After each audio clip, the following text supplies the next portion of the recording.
এদিকে একটু শোন। এই শুভ বিবাহ আসরে অতিথিবৃন্দ এবং সমাজবৃন্দ,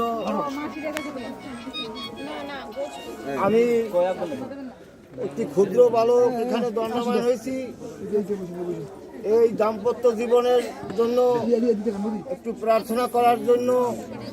এর মধ্যে থাকবে অসংখ্য ভুল ত্রুটি, আমার সেই প্রাণগোবিন্দ ক্ষমা করবেন। আপনারা যারা উপস্থিত আছেন তারাও আমাকে ক্ষমা করবেন।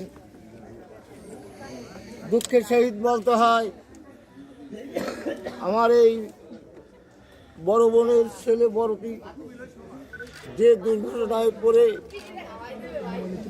সে ঘরে বসে কি কষ্টে যে সে থাকে, সে এক অভিনয় আর কেউ জানে না। আজকে তার কষ্টের ভাগী হওয়ার জন্য কোথায় থেকে দূর দূরান্ত থেকে আমাদের মা না দেবী এসে উপস্থিত হয়েছে। ঈশ্বর তাকে দৃষ্টি শক্তি দিয়েছে, ঈশ্বর তাকে প্রেরণা দিয়েছে যে মা তুমি যাও ওইখানে, যে ওই ছেলেটিকে তুমি গ্রহণ করো এবং তুমি যাকে তাকে সুস্থ করো। তাই আমরা সবাই, আমরা সাংসারিক আত্মীয় স্বজন যারা আছি, তাকে আমরা দেবী গানে যেন শ্রদ্ধা করি, তাকে ভক্তি করি। তার মাধ্যমে হয়তো আমাদের সন্তানটি সুস্থ হয়ে যেতে পারে। আর আপনারা এখানে যারা আছেন সবাই এই দেবীকে একটু আশীর্বাদ করবেন। এই দেবীর দ্বারা যেন আমাদের ভাগ্না সুস্থ হয়ে হাঁটতে পারে। আপনারা সবাই বিনীতভাবে একটু আশীর্বাদ করবেন। তাই আমরা দেবীকে শ্রদ্ধা না, ভক্তি না, আমরা যেন দেবীকে প্রণাম করতে পারি। এই দেবীর মাধ্যমে যেন আমাদের সেই মনোবাসনা পূর্ণ হয়।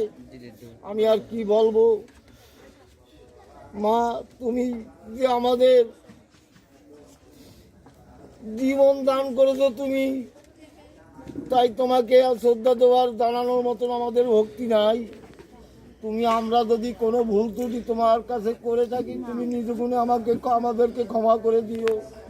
সবাইকে নিজের সন্তানের মতো দেখো, এটাই তোমার কাছে দাবি।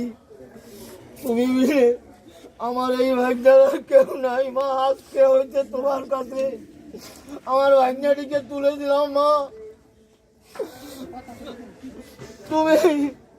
তুমি তাকে সদরে গ্রহণ করো মা। তুমি তাকে জীবিলে হোক সুস্থ করে আর সবাই মনে হাসি উড়াইয়া দিও মা। তোমার কাছে কি বলবো, তুমি আমার এই ভাগ্যটাকে গ্রহণ করো মা। আর এই যে তোমাকে আমি একটা ভাই দিয়েছি, এলো তোমার দাদা, বড় দাদা। এই দাদাকে তুমি সম্মান করবো, তোমাকে চিরসুখী করবে তোমার সেই দাদা। আমার বলার কিছু নেই, আপনারা সবাই একটু আশীর্বাদ করবেন যেন আমার এই ভাগ্যটি সুস্থ হয়ে আপনাদের সঙ্গে চলাফেরা করতে পারে। এটাই আমার দাবি। আর কিছু বলবো না, বলার শক্তি নেই।